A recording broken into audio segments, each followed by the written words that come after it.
Aí agora com a perspectiva de que os juros podem cair ali na frente, porque o governo vai atacar o problema fiscal, aumentando os impostos.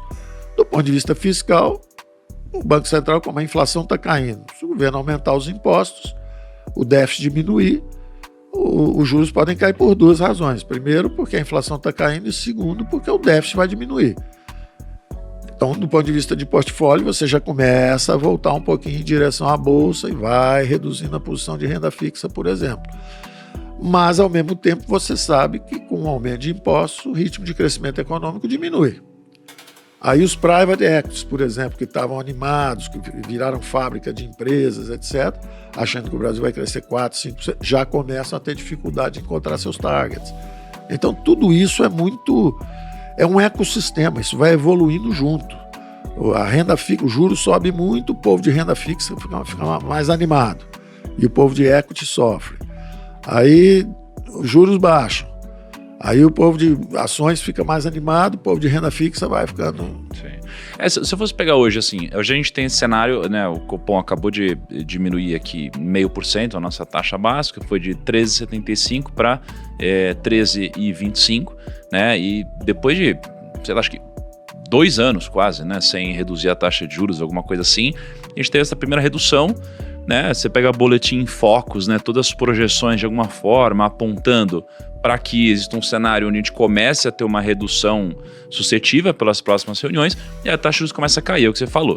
As pessoas elas deixam de talvez alocar tanto assim ou pensar tão de uma forma otimista na renda fixa, pós-fixada, e a bolsa, por outro lado, ela tende a desempenhar melhor porque o custo-oportunidade muda.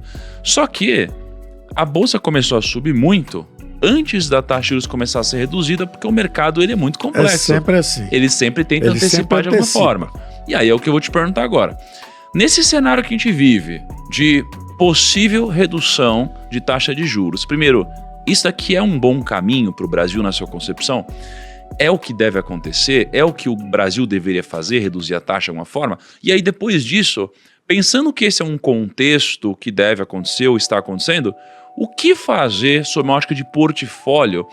E lembrando que o mercado ele é complexo, porque a gente sempre tem que de alguma forma antecipar o futuro melhor do que as pessoas que já estão antecipando hoje. Então assim, taxa de juros vai cair, é bom para o Brasil, e o que eu devo fazer com o meu portfólio de uma forma geral? Vamos lá. Você tocou num fenômeno mais importante desses fenômenos econômicos, na dimensão mais importante desse fenômeno econômico, que é justamente a questão das trajetórias. A economia é um animal que se move, é um organismo vivo que se move num ambiente também onde há choques, adaptações, tudo isso. Por isso que é importante a flexibilidade, preços flexíveis, câmbio, juros, as ferramentas têm que estar mais ou menos reagindo ao que está acontecendo. Então, o que nós antecipamos? Quando houve o Covid, o Brasil caiu, nós disparamos os mecanismos anticíclicos, a economia bateu no fundo e voltou rapidamente. Mas, ao mesmo tempo, nós nunca paramos as reformas, porque são as reformas que dão a inclinação da trajetória do PIB. Quer dizer, com as reformas, você põe o PIB para crescer muito. Por exemplo, nos anos 80, sem reformas e com muita desordem, o que acontecia eram grandes ciclos em volta do vai para lugar nenhum. Então, um ano cresce 3, no outro ano cai 3. Um ano cresce 4, no outro ano cai 2. Quer dizer, você não está indo para lugar nenhum. Então, as reformas são importantes que elas levantam a trajetória toda. Mas continua aquelas oscilações. Nós sabíamos que estávamos controlando a parte fiscal. Então, é a primeira vez em 30 anos que tem 5 mil municípios no azul, superávit primário. E eu conversava com o presidente do Banco Central à época, né? Conversávamos com uma certa regularidade, como o Banco Central é independente, mas ele tem que conversar com o ministro da Fazenda, trocar ideias sobre o que está acontecendo na economia. Nós íamos juntos lá para fora, voltávamos. Então, trocando sempre ideias sobre isso. O que acontece? Nós já sabíamos que tínhamos gasto muito dinheiro anticiclicamente, mas eu disparei gastos transitórios. Ou seja, saúde, mobilidade urbana, os hospitais estão funcionando, o pessoal está em distanciamento, ficou doente, você tem que pegar um ônibus para ir para um hospital. Então o ônibus tem que rodar mesmo que tenha prejuízo.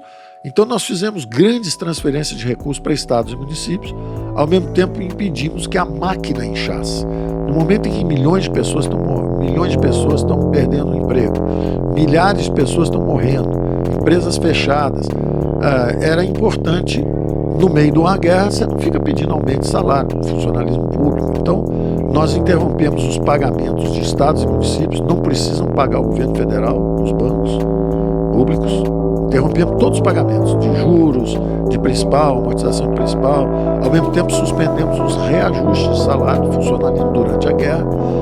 E isso, na verdade, foi uma enorme contenção de custos para estados e municípios. De um lado, nós fizemos transferência de 700 bilhões de recursos para a economia como um todo, sendo 150 bilhões para estados e municípios, e mais as outras ajudas que nós demos. Auxílio emergencial era coisa de 200 bilhões ao ano, 150 a 200 bilhões ao ano. Então nós realmente jorramos dinheiro. O déficit, quando nós entramos, o déficit era 2% do PIB, caiu para 1%. A doença, ou seja, nós íamos zerar, era 2%, caiu para 1%, ia para 0%. Chegou a doença, nós fomos para 10,5% do PIB. Só que era tudo gasto transitório com a saúde, não gastos permanentes com a máquina. Tanto que a doença refluiu, com a vacinação em massa, a doença refluiu. O que aconteceu? O déficit veio de 10 para 0 e virou um pequeno superávit. Então, qual era a situação do Brasil? Os preços subindo, preços transitórios subindo por causa da doença, nós lançamos o Banco Central Independente. O Banco Central Independente é justamente uma espécie de garantia institucional de que a inflação, os aumentos temporários e setoriais de preço, material de construção, remédio, tudo que estava subindo ali naquele momento, alimentos estava subindo também com as transferências de renda que nós fizemos. Então, um estava ampliando o quarto da sua casa para poder receber a família simples, ele comprava material de construção e ampliava, na periferia ampliava suas construções, preço do material de construção subindo, comida subindo de preço, com as transferências todo mundo no supermercado comprando. Então, quando esses preços começaram a subir, nós lançamos o Banco Central Independente. E aí o Banco Central Independente é quem tem que impedir que esses aumentos temporários e setoriais de preço se transformem em aumentos permanentes e generalizados, que é o que se chama inflação.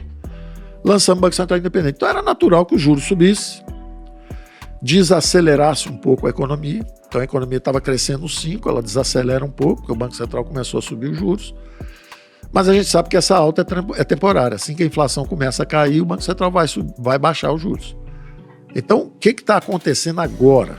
Nós estamos conversando o que está acontecendo. O mercado todo antecipando a queda de juros. Aí a Bolsa reage, sobe um pouco.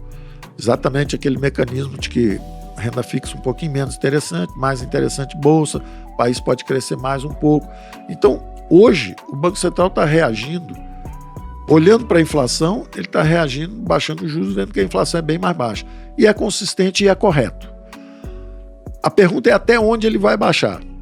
Se a situação fiscal fosse semelhante à que nós deixamos, 5 mil municípios com azul, 26 estados, superávit primário também, no azul, Distrito Federal no azul, superávit primário, Governo Federal no azul, superávit primário, as estatais com 200 bilhões de reais de superávit, saindo de um déficit de 20 para um superávit de 200. Se a situação fosse essa, o juro podia voltar de novo, aí a inflação podia vir para uns 3%, 3,5%, e o juro vir para 6%, 7%, tranquilamente. A pergunta é o seguinte, será que ele vai conseguir baixar tanto? Porque o déficit está aumentando de novo, o déficit está em trajetória de alta. Essa é uma grande dúvida, né? E eu acho que talvez seja uma das grandes,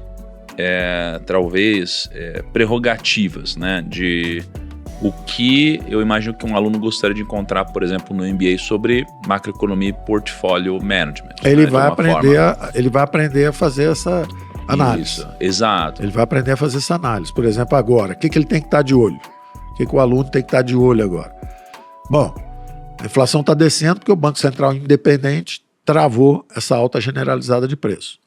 A parte fiscal já fez sua parte, o déficit estava, como eu disse, estava superávit primário em todas as dimensões. Então, o fiscal não estava empurrando a inflação para cima, estava neutro. O fiscal estava travado, estava lá moderado, superávit moderado.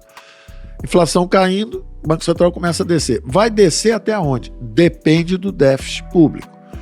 E aí são as duas ferramentas que o governo está mobilizando agora. Primeira ferramenta, o arcabouço fiscal. Esse arcabouço é resiliente, é forte, ele tem capacidade de controle do déficit? Se ele tiver, o juro pode descer bastante. Segundo,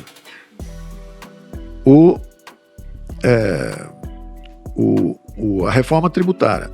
Em princípio, a reforma tributária que nós estávamos conduzindo era para simplificar e reduzir os impostos. O governo hoje não tem essa liberdade. Hoje ele já disse que precisa aumentar os impostos. Então, evidentemente, a trajetória de juros vai depender, até onde o Banco Central pode baixar os juros, vai depender dessas duas variáveis. O governo vai conseguir, com o arcabouço fiscal, conter os gastos? 1. 2. O governo vai conseguir, com a reforma tributária, fechar o gap fiscal? Então tem que ficar de olho, o aluno tem que ficar de olho nessas duas coisas. Se essas duas coisas se provarem consistentes, o juro pode descer bastante. Se não, o juro vai descer mais devagar e menos.